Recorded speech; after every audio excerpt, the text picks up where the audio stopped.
안녕하세요.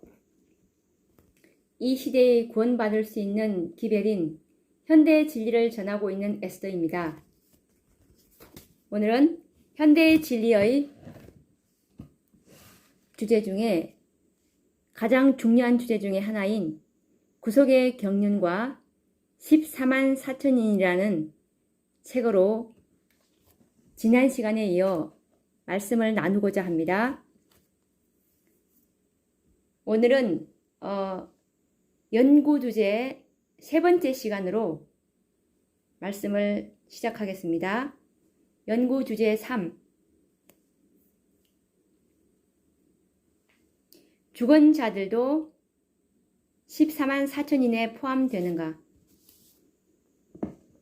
많은 사람들이 궁금하게 여기는 14만 4천인에 대한 질문들, 죽은 자들도 14만 4천인에 포함될 수 있는가 하는 문제를 연구해 보고자 합니다.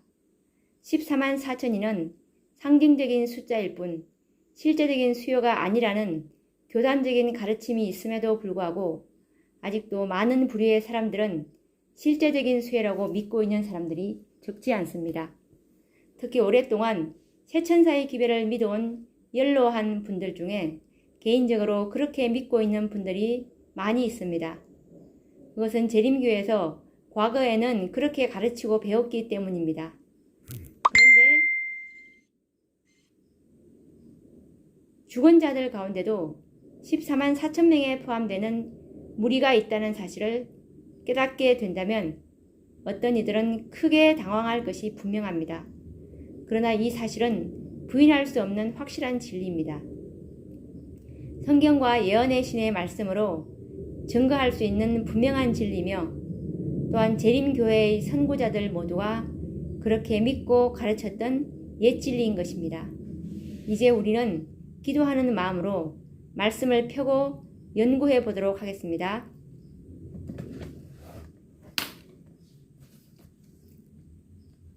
계시록 7장에 보면 살아계신 하나님의 인치는 사업이 이미 시작되었음을 알 수 있는데요.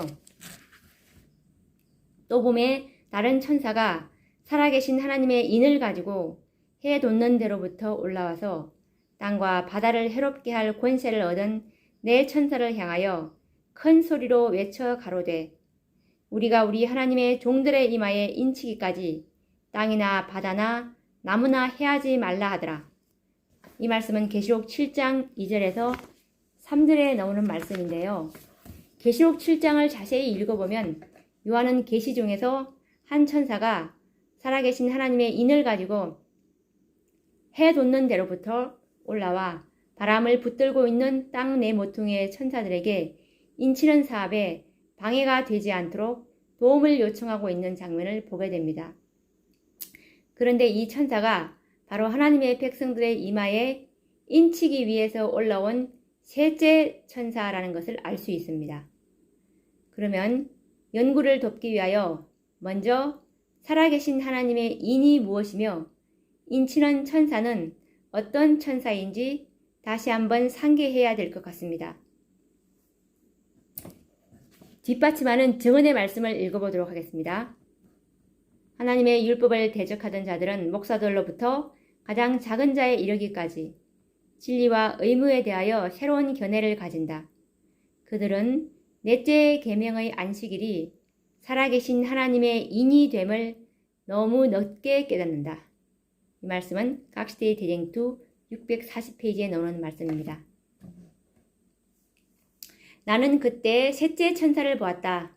나를 수행하는 천사가 말했다. 그의 사업과 사명은 두렵고 놀라운 것이다. 그는 곡식을 가라지에서 분리해서 인을 치고 묶어서 하늘 창고에 들이는 천사이다. 이 일에 온 마음과 주의력을 기울여야 한다.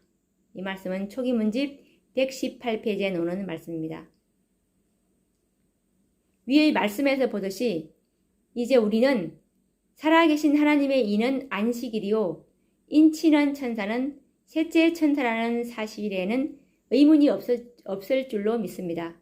그렇다면 좀 더 전진하여 셋째 천사는 언제 하늘에서 내려왔으며 인치는 사업을 언제부터 시작했는지 그리고 1844년 10월 22일 셋째 천사는 이 땅에 내려왔다는 것을 말씀을 통해서 알아보도록 하겠습니다. 예수께서 성소의 봉사를 끝내시고 지성소에 들어가셔서 하나님의 율법이 들어있는 법궤 앞에 서 계실 때 세 번째 기별을 가진 힘센 천사를 세상에 보내셨다. 초기 문집 254페이지에 놓는 말씀입니다.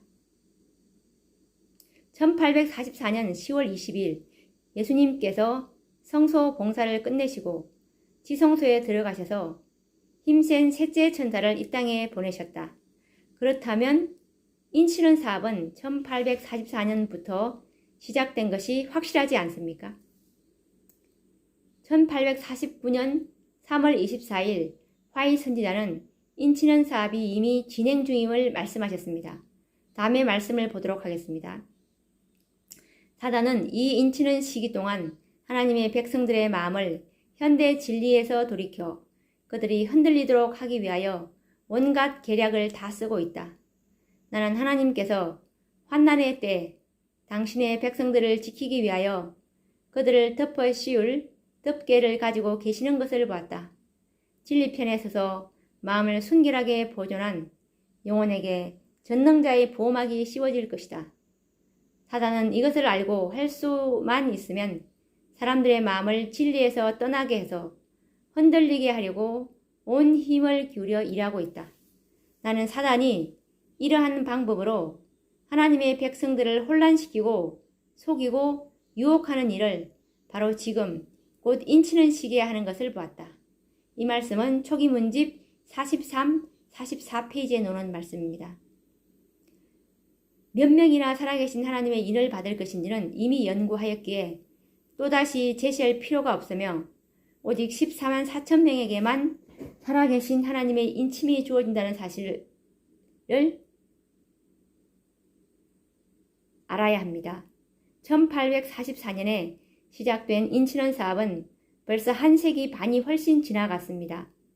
셋째 천사가 이 땅에 내려온 목적은 알곡과 가라지를 구별하여 인을 쳐서 창고에 들이기 위해서입니다. 그러므로 인치는 사업은 이미 시작된 것입니다. 시작되었다는 말은 무슨 뜻인가요? 그 말은 하나님의 백성들에게 인을 치기 시작했다는 말입니다. 14만 4천 명은 계수되기 시작했으며 정확하게 14만 4천 명에게만 인을 칠 것입니다. 그렇다면 인침받은 사람 중에서 잠든 자들이 있지 않을 것입니까? 그렇습니다. 선지자는 1844년 이후 셋째 천사의 기별을 믿고 잠든 영혼들 중에는 살아계신 하나님의 인을 받은 자들이 있었음을 계시로 보았습니다. 선지자의 글을 보도록 하겠습니다. 지구상에는 90세를 넘는 사람들이 살아있다. 하나님의 인은 저들 위에 있으며 저들은 여호와께서 말씀하신 자금 이후로 주 안에서 죽는 자들은 복이 있도다 라는 수효 가운데 들어갈 것이다. 이 말씀은 성경 주석 7권 982페이지에 놓은 말씀입니다. 나는 그대에게 무슨 말로 위로해야 될지 모르겠습니다.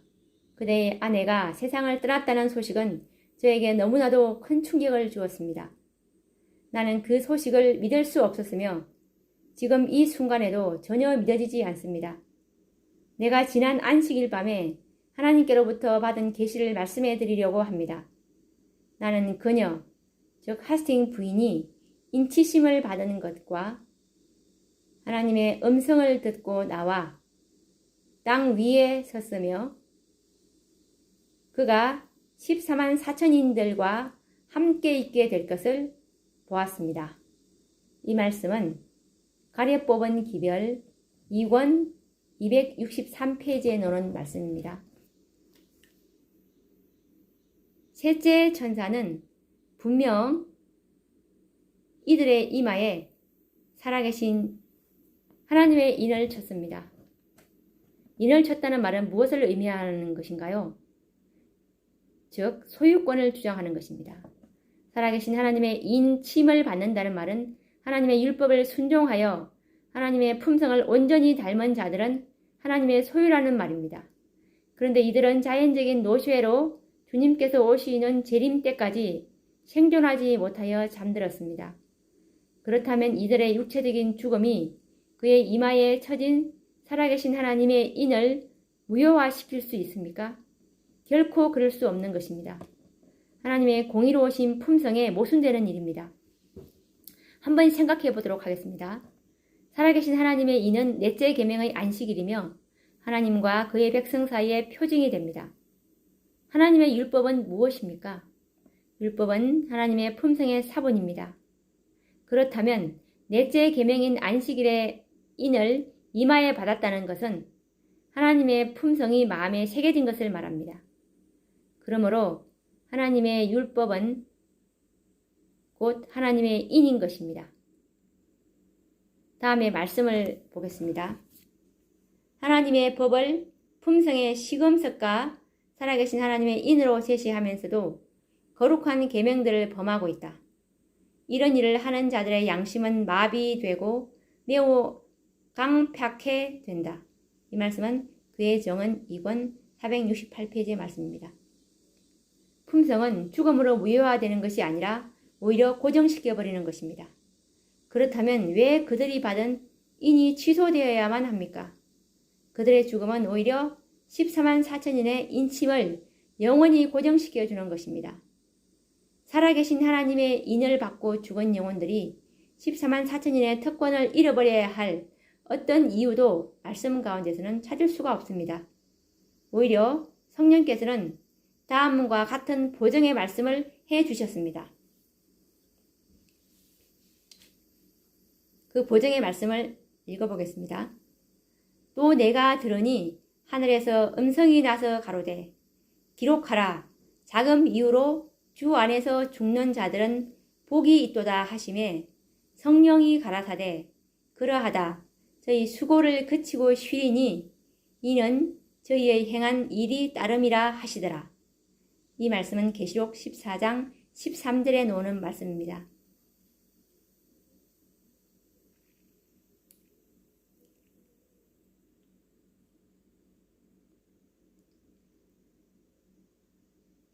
이 말씀에서 계시록 14장 13절의 말씀처럼 성령께서 인침받고 죽은 자들을 보증하신다는 말씀을 우리가 확인할 수 있었는데요.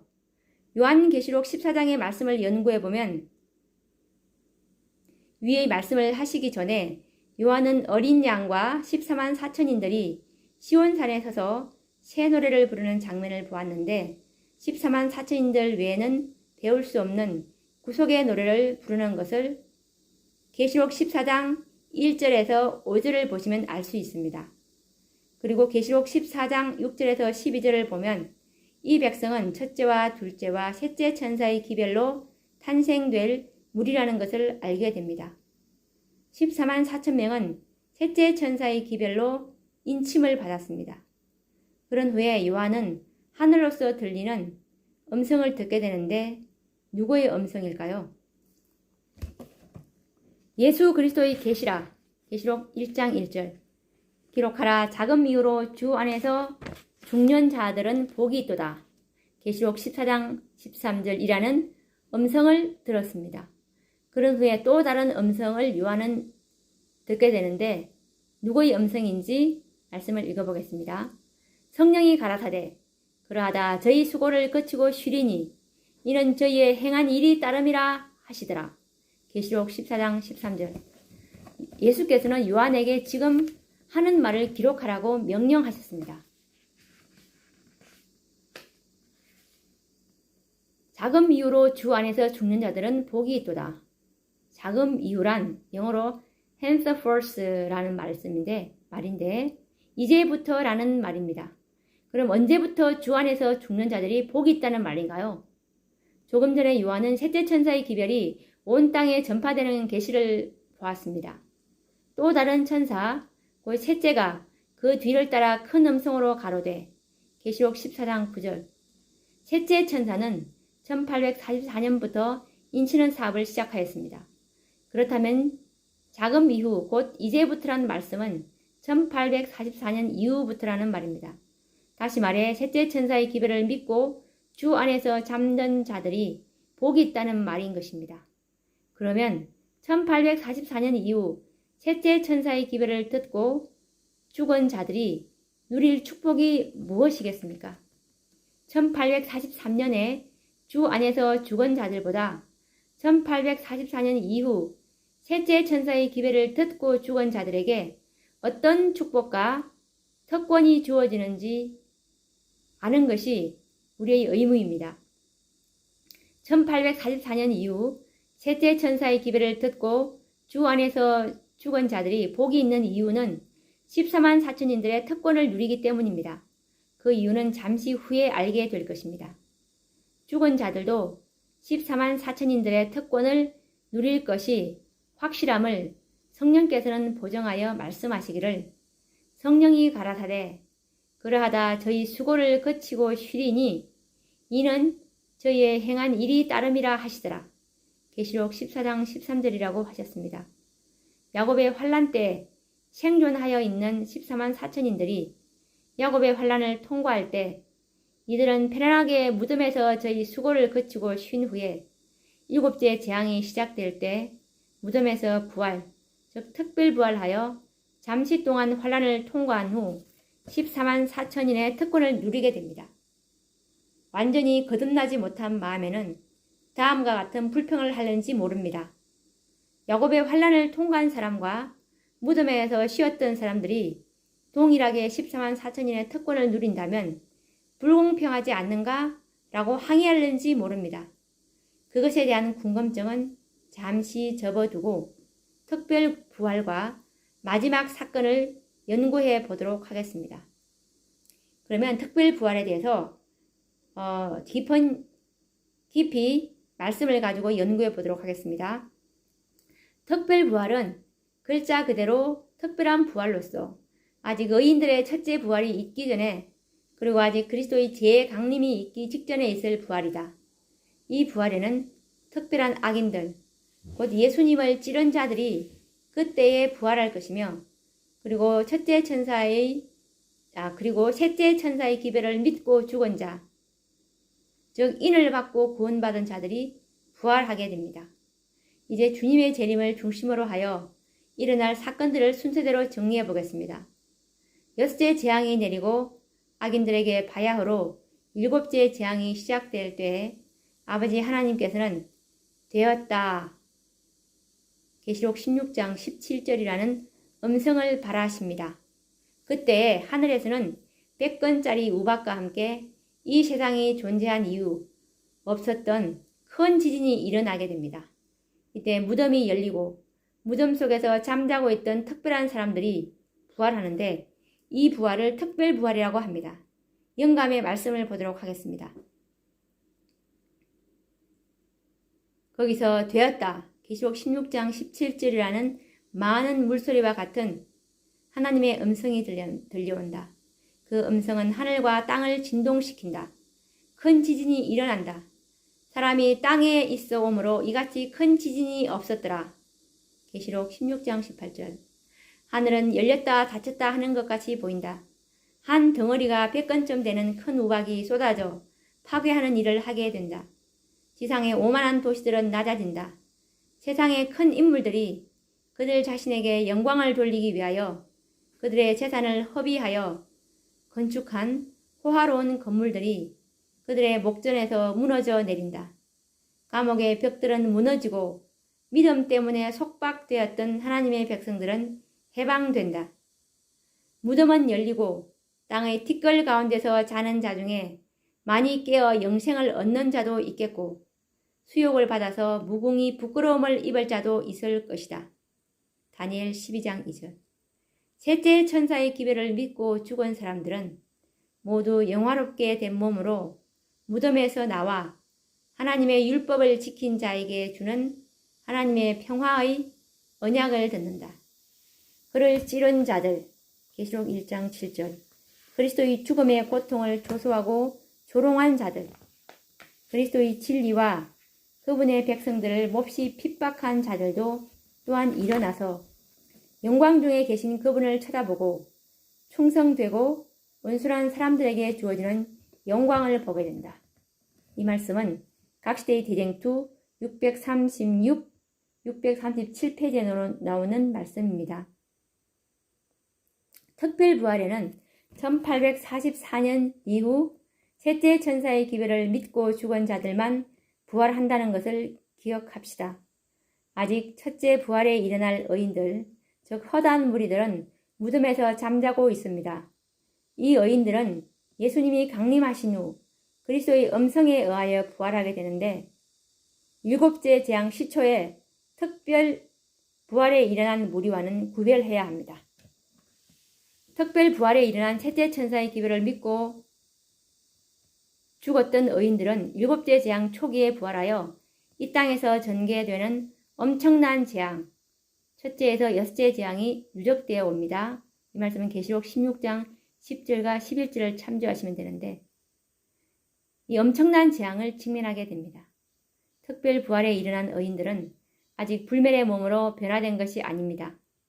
불멸의 몸은 첫째 부활 때 성취가 되는데 이 말씀은 데살로니가 전서 4장 15절에서 17절 그리고 고린도전서 15장에서 51절에서 54절을 보시면 알 수 있습니다.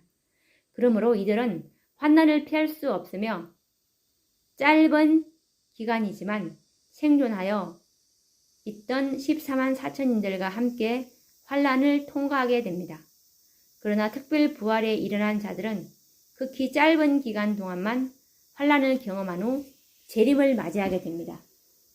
그러나 이들은 당당하게 14만 4천인들의 특권을 누리는 자들이기에 작은 미후로 주 안에서 죽는 자들은 복이 있도다 라는 기록을 하게 하셨고 성령께서도 그러하다 저희 수고를 그치고 쉬리니 이는 저희의 행한 일이 따름이라 하시더라. 계시록 14장 13절이라는 말씀을 하신 것입니다. 그러면 왜 특별부활이 필요한가요? 특별부활에는 특별한 악인과 셋째 천사의 기별을 믿고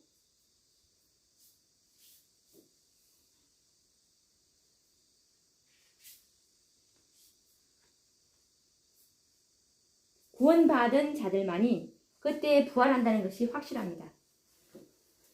그런데 조금 있으면 첫째 부활이 있을 터인데 특별 부활이 그 전에 있다는 것에 대하여 의문을 갖는 사람들이 있습니다. 분명 특별한 의미가 있습니다. 약속의 말씀을 자세히 보도록 합시다. 무덤은 열리고 땅의 티끌 가운데서 자는 자 중에 많이 깨어 영생을 얻는 자도 있겠고 수욕을 받아서 무궁히 부끄러움을 입을 자도 있을 것이다. 셋째 천사의 기별을 믿고 죽은 사람들은 모두 영화롭게 된 몸으로 무덤에서 나와 하나님의 율법을 지킨 자에게 주는 하나님의 평화의 언약을 듣는다. 그를 찌른 자들, 그리스도의 죽음의 고통을 조소하고 조롱한 자들, 그리스도의 진리와 그분의 백성들을 몹시 핍박한 자들도 또한 일어나서 영광 중에 계신 그분을 쳐다보고 충성되고 온순한 사람들에게 주어지는 영광을 보게 된다. 이 말씀은 각시대 대쟁투 637페이지에 나오는 말씀입니다. 특별 부활에 일어난 의인들은 하나님의 율법을 지킨 자들에게 주는 평화의 언약을 듣는다고 하였습니다. 1844년 이후 거룩한 율법을 지킨 자들에게 하나님께서는 어떤 언약을 하셨습니까? 주님께서는 요한에게 내가 진실로 속히오리라 라고 약속하셨습니다. 1844년 이후 화입 부인을 위시한 진실된 재림 선구자들의 소망은 주님의 재림의 영광을 살아서 육신의 눈으로 보는 것이었습니다. 우리의 재림 선구자들은 모두 살아서 주님을 맞이할 것이라고 믿었고 또한 준비하는 생애를 살았습니다. 그러므로 그들은 믿음으로 하나님의 율법을 즐거운 마음으로 순종하였고 14만 4천인의 표준에 합당한 품성을 준비하였습니다. 그리고 그들은 살아계신 하나님의 인을 받고 주님 안에서 잠들었습니다.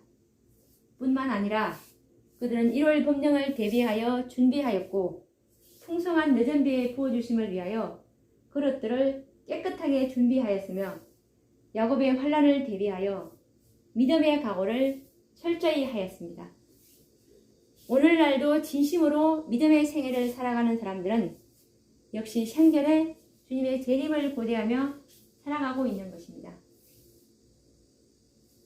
그러나 인치는 사업은 지체되고 14만 4천인의 자리는 아직도 빈자리가 남아있어 주님의 재림은 지체되고 있는 것입니다. 그 결과 진실된 재림 성도들 중에는 육신의 수완이 다하여 재림의 약속을 받았으나 그 약속을 보지 못해 무덤으로 내려갔습니다. 그러면 그들의 소망은 헛된 것이 될까요? 믿음은 바라는 것들의 실상이요 라고 하신 약속의 말씀이 그 성취를 보아야 하지 않을까요? 그들의 믿음은 실상이 되어야 합니다. 그들의 소망을 살아서 주님의 재림을 보는 것이었습니다. 주님의 재림을 기다리며 실망했던 첫째와 둘째 천사의 경험을 생각해 봅시다.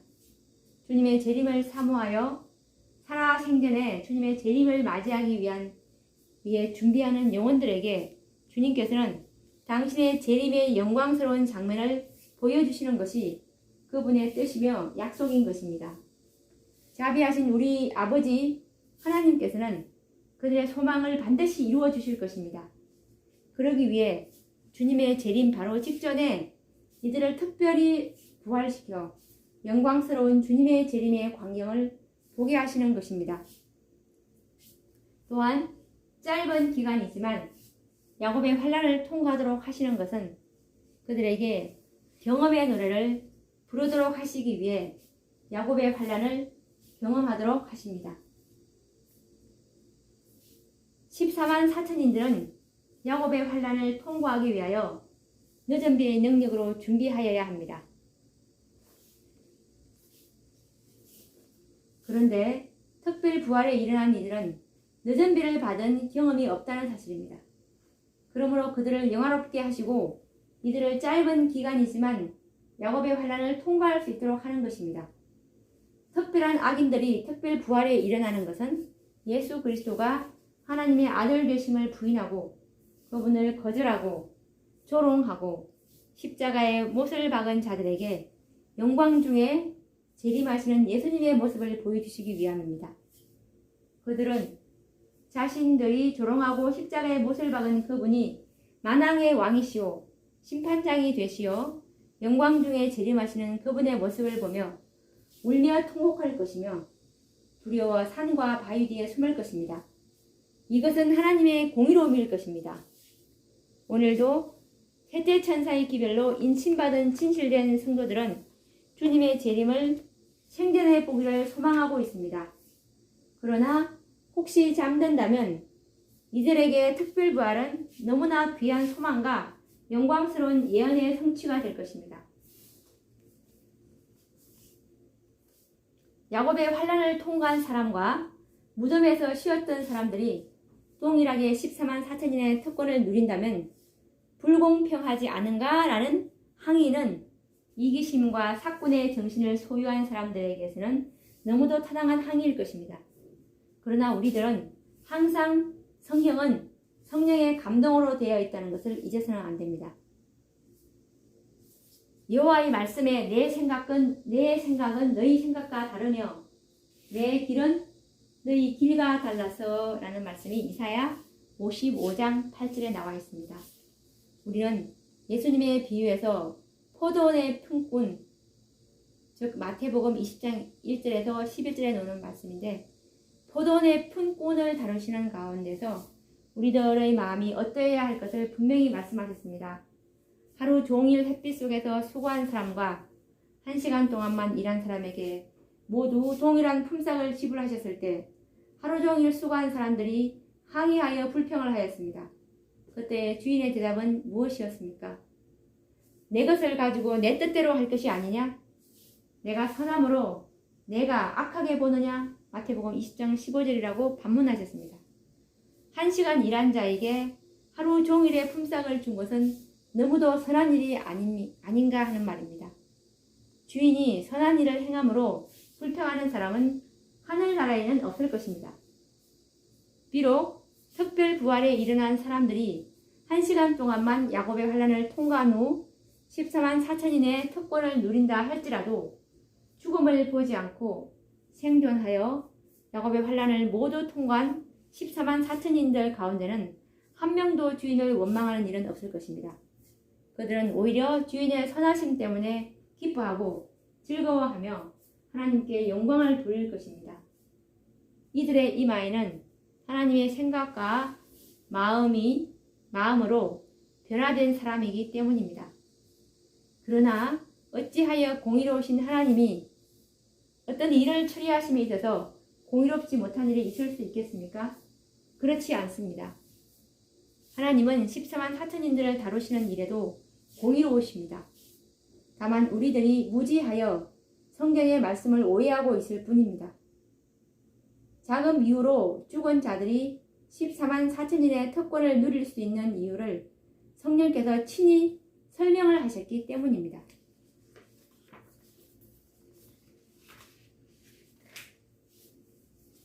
또 내가 들으니 하늘에서 음성이 나서 가로되 기록하라.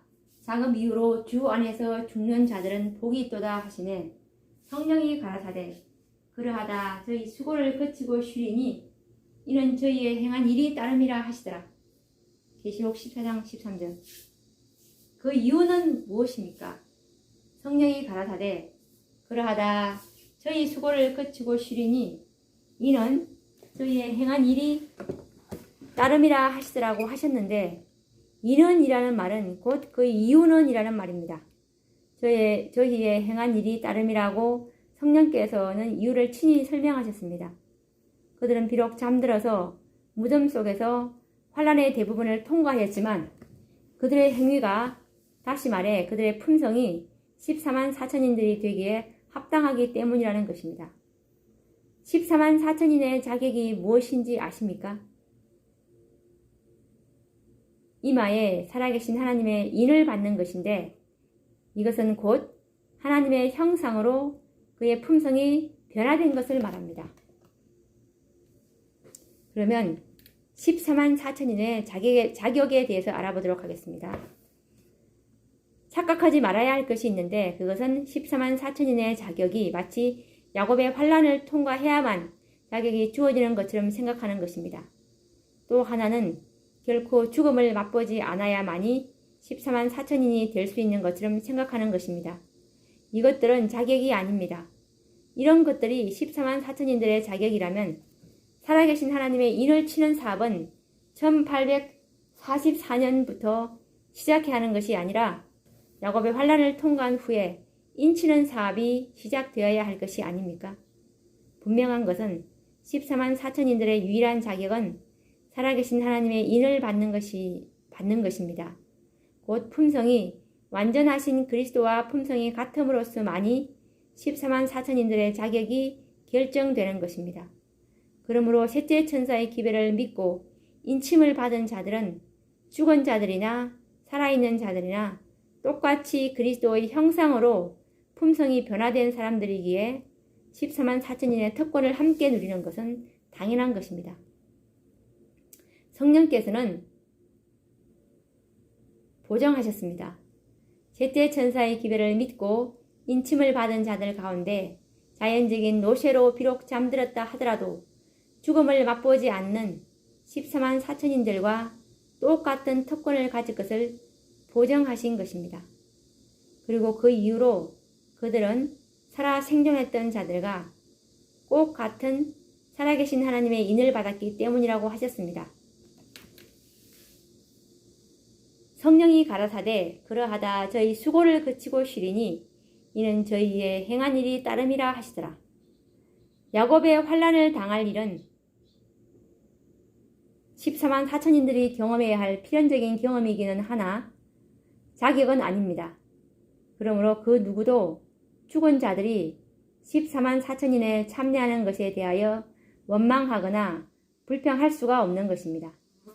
하나님께서는 14만 4천인들을 다루시는 일에 결코 불공평하게 처리하시지 않으셨습니다. 오히려 인침을 받은 자를 죽음을 맛보았다는 이유로 14만 4천 인의 특권에서 제외시킨다면 그것이야말로 불공평한 일이 될 것입니다.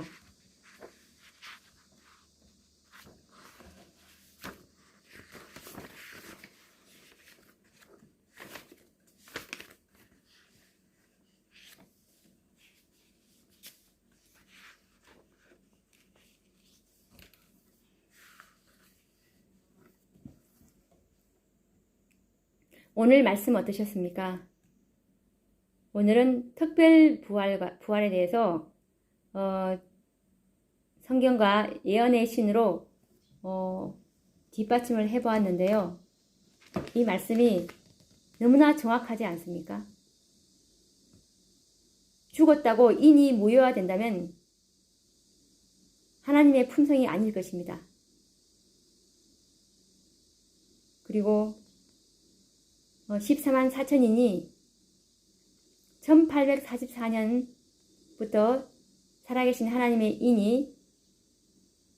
인을 칠 셋째 천사를 예수님께서 초기문집 254페이지에서 보듯이 이 지상에 내려 보내심으로 인치는 사업이 1844년부터 살아계신 하나님의 인인 14만 4천의 인을 쳤다는 것이 너무나 분명하다는 것을 증언의 말씀을 통해서 확인할 수 있었습니다. 지금도 여전히 14만 4천의 인은 쳐지고 있으며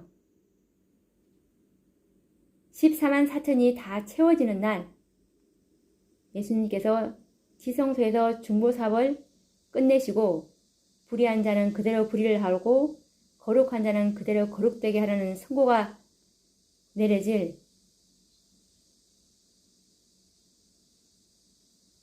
그때가 주님 우리가 그것을 진실로 말씀을 있는 그대로 받아들인다면 이 얼마나 엄숙한 일인 것입니까? 대속죄일은 하루입니다. 이 하루 안에 14만 4천의 인이 채워질 수도 있는 것입니다. 그리함으로 야곱의 법령을 내리시고 그 다음에 마지막 사건들이 착착착 순서대로 진행되므로 더 이상 은혜의 기회가 없어질 것입니다. 이 말씀을 듣는 성도님 여러분, 이 말씀을 말씀 그대로 믿는 우리의 믿음이 성령으로부터 오기를 바라며 다음 시간에는 14만 4천인에 관한 화이 선지자의 첫 계시를 가지고 좀 더 자세히 다루어 보도록 하겠습니다. 감사합니다.